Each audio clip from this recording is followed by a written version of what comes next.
मान्यवर दूसरे प्रकार की वोट चोरी और नैतिक तरीके से चुनाव जीतना, ऐसी वोट चोरी भी भूतकाल में एक बार हुई थी। श्रीमती इंदिरा गांधी रायबरेली से चुनी गई।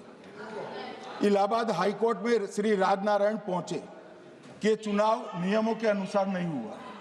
इलाहाबाद हाईकोर्ट ने ये तय कर दिया कि श्रीमती गांधी ने उचित तरीके से चुनाव नहीं जीता है, हम इसको रद्द कर देते। मान्यवर, ये भी वोट चोरी थी, बहुत बड़ी वोट चोरी थी। और उसके बाद में क्या हुआ? उसके बाद में वो वोट चोरी को ढकने के लिए संसद में कानून लाया गया कि प्रधानमंत्री के खिलाफ कोई केस ही नहीं हो सकता। मैं विपक्ष के नेता को कहना चाहता हूं, इम्यूनिटी की बात आप चुनाव आयोग की पूछ रहे हैं, इसका तो मैं जवाब दूंगा, इम्यूनिटी का। मगर ये इम्यूनिटी जो श्रीमती गांधी ने दी थी, इसके लिए आपका क्या कहना है? आपका क्या जवाब है? और उन्होंने तो स्वयं के लिए ले ली। उनका आरोप है। ऐसे नहीं चलता मान्यवर। आप जब बोले, जब 5-5 मिनट उठेंगे क्या? ये मान्यवर, उनका आरोप है। आप भी बोले नौ गलत। 1-1 मिनट में सदस्य नहीं उठेगा ना। मान्यवर, उनका आरोप है कि सरकार ने बनाया तो लोकतंत्र ने बनाया, तो जो समय का केस था वो बताया है, आगे का तो मोदी जी को भी सब लोगों ने प्रधानमंत्री बनाया है भाई, आपकी कृपा से नहीं बने हैं। मान्यवर,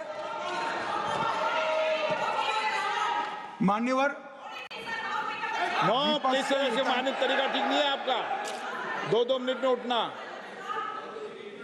मान्यवर, विपक्ष के नेता ने कहा कि आपने चुनाव आयुक्तों को इम्यूनिटी दी। इनका आरोप सत्य नहीं है, मैं इसकी बात बाद में करता हूं। परंतु हमने तो चलो मानो चुनाव आयुक्त को इम्यूनिटी दी, श्रीमती गांधी ने तो अपने आप को इम्यूनिटी दी। और फिर जब ये संवैधानिक सुधार के वायरस चैलेंज हुए, तो वो केस जीतने के लिए 2, 3 और 4 नंबर के सर्वोच्च न्यायालय के जज को बाईपास कर चौथे नंबर के जज को चीफ जस्टिस बनाया और वहां केस भी जीत लिया।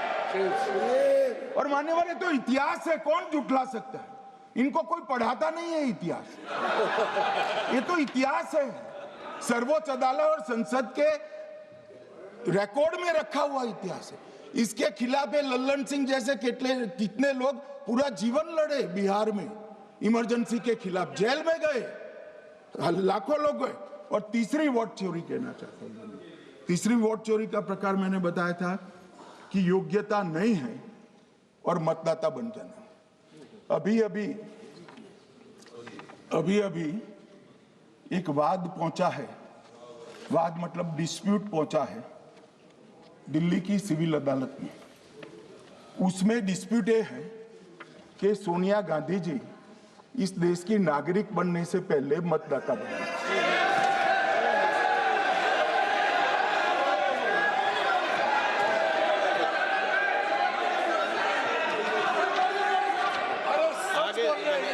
आगे सुनो, बोल क्या रहे, पूरी बात तो सुनो।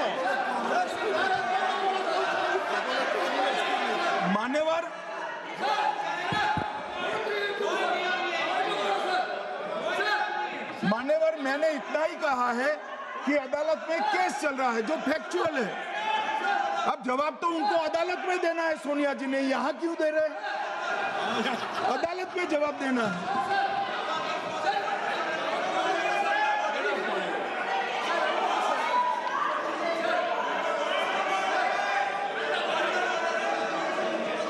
बीच के भाषण में पॉइंट ऑफ ऑर्डर नहीं होता। नहीं है सर, मुझे याद है जो माननीय सदस्य नहीं है, ये 352 ये रहा, 352 टेबल पे रहता है, मुझे वहां याद है 352। Home Minister is speaking about an issue which is pending in the court. Actually, what happens is, वो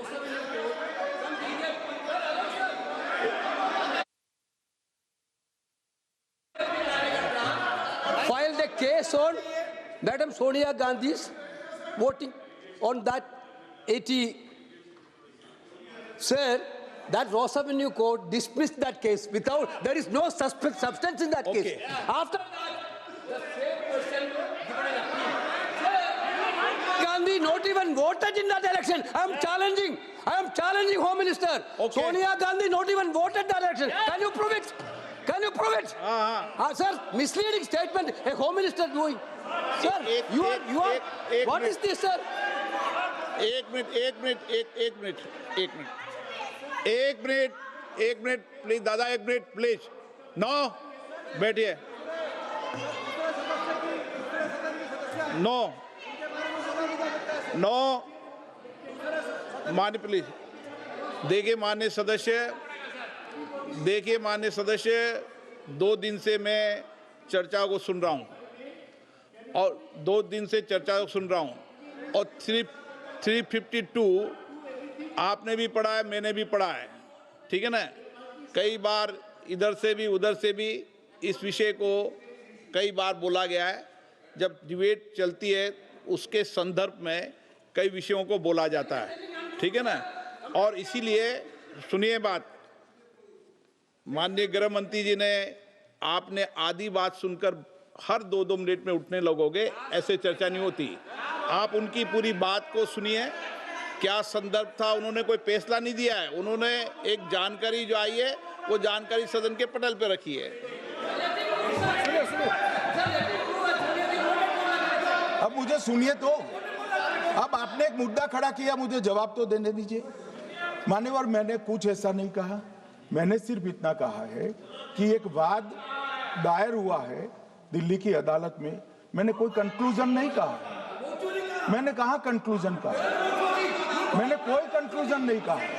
कंक्लूजन तो जब उनका नोटिस का जवाब वो दे देगी तब अदालत देगी, तब फिर से बताऊंगा मैं। मगर अभी तो मैंने सिर्फ इतना कहा है कि वहां एक केस रजिस्टर्ड हुआ है जिसमें श्रीमती गांधी को नोटिस इश्यू किया है। इसमें इतने लाल पीले होने की जरूरत क्या है?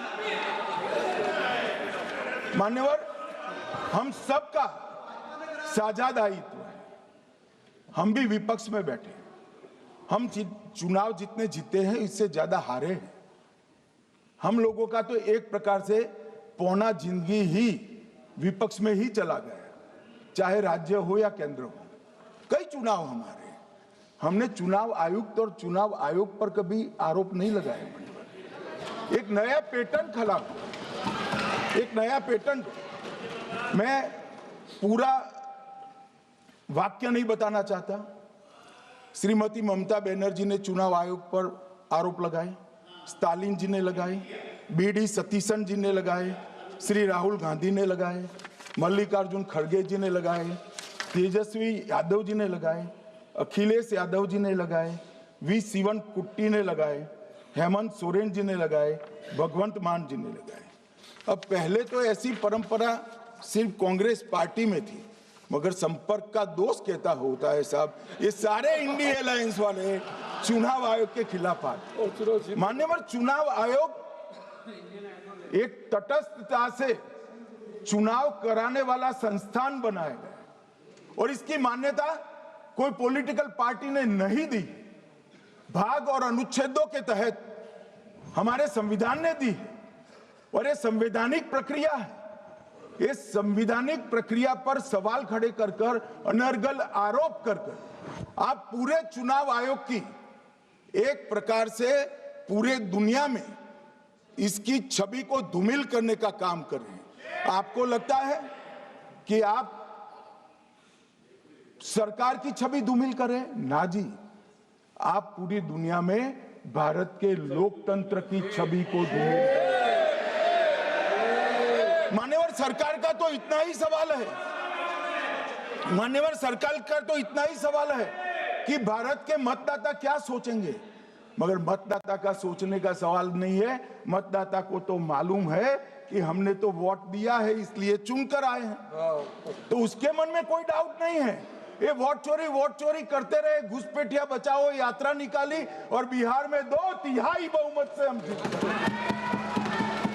मान्यवर, ये जो नई परंपरा शुरू हुई कि देश के अंदर चुनाव न जीते तो चुनाव आयोग को बदनाम करो, चुनाव प्रक्रिया को बदनाम करो, मतदाता सूची को बदनाम करो, ये हमारे लोकतंत्र का भला नहीं करेगी। यही आयुक्त के तहत, यही सरकार के होते हुए आप कई चुनाव जीते हैं, हम कुछ नहीं बोले हैं, हम पार्टी में बैठकर इसकी मीमांसा की, मगर ये लोग चुनाव आयोग पर